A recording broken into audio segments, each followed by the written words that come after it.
Oras na po. Late na ako sa work.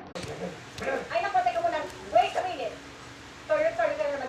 Ayan na po. Kain mo na pala. Ay, gising ka na pala, mama. Of course, anak. Gising ko lang. Late na pala ako. 11 na eh.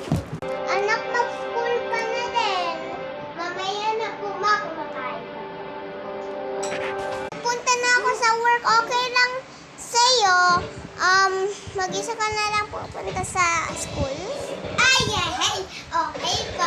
Marami din po ako nakakain. Okay. 5 minutes late. Ayan, buti tapos na ako maligo. Pupunta na ako sa work. Anak? So, ito yung bag mo? Okay po. Maganda naman. Bye! Bye po!